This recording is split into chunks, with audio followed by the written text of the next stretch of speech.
version of the Coach's Corner. I'm here with Brody Robinson and Coach Eric McCourt. Coach McCourt, during the 32-14 loss against West Branch, what was their offense capable of doing that you guys couldn't stop?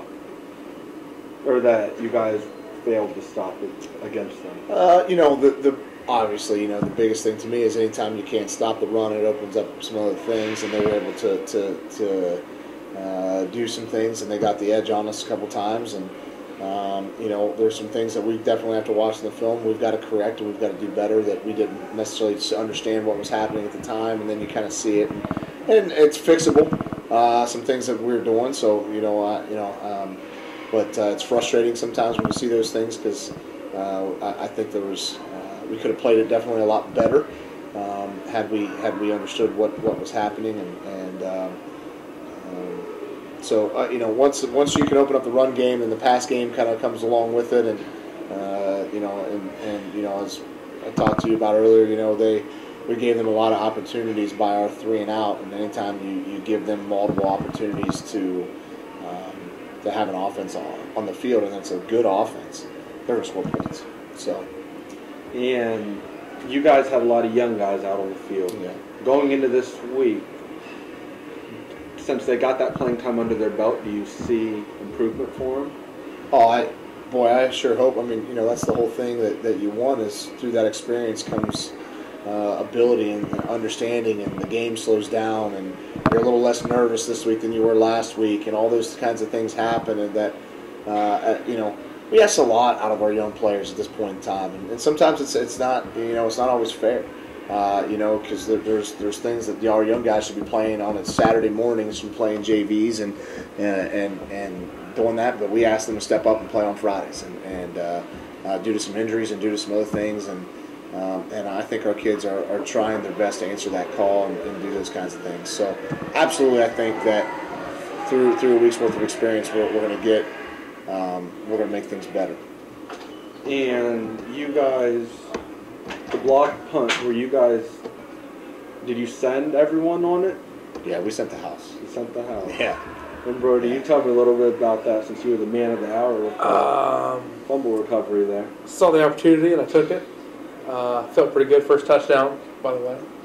But, I could have done it, but Bullard was the one that blocked it. In all honesty, I just kind of picked it up and rolled in, so. It's kind of due to him. Was it already in the end zone? I didn't get to see it. Was like that far. Thank God I didn't have to pick it up and run it. So just had to roll in. All right, and you had Parker Krim. He filled in for Adam Shaw, quarterback. How do you think he did stepping into the spotlight? Parker is such a great kid. I think that Parker did everything that we asked him to do, and he had his struggles because he's it was the first game ever doing it.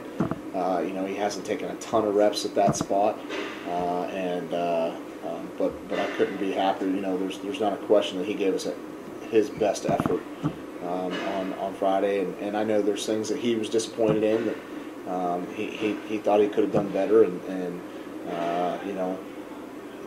the bottom line is, as a coach, all you ever ask for is that the kids give you everything that they've got. And when that happens, I'll take whatever the scoreboard is, that's fine. But I thought that Parker Krim did everything that we asked of him and gave us his best. So, proud of him for that. And Brody, you had 26 tackles, 2 shy of tying the school record. How were you able to... Notice the sign. Yeah. Honestly, it all comes back to coaching. The whole week before it, coaches just get lower in your stance, read your guard, just always on me.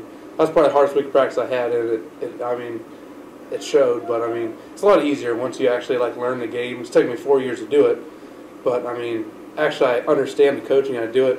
It's just a lot easier. And Coach, should we see any offensive and defensive changes going into this week?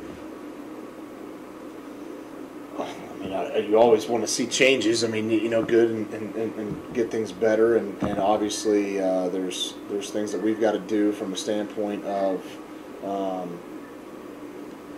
improving, and there's a game plan that goes into it and how we're going to attack them, and we think that we give ourselves the best opportunity to win. So you sure there's going to be some changes. There'll be some new things that'll be thrown in there. And what do you know about Salem offensively and defensively going into this week? They're 5-0. Yeah.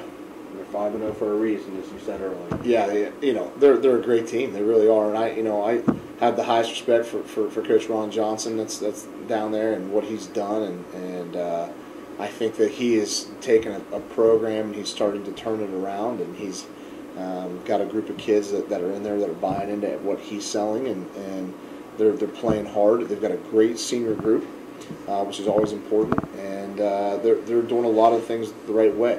And the important thing whenever you want games like this to go your way is you have to have the ball bounce your way sometimes. And right now they're getting the ball to bounce their way through fumbles and interceptions and things that are just happening.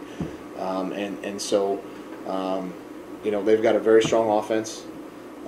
They have a quarterback that is very skilled at throwing the ball, and they have receivers that are very capable of going and getting it. They like to throw the vertical ball.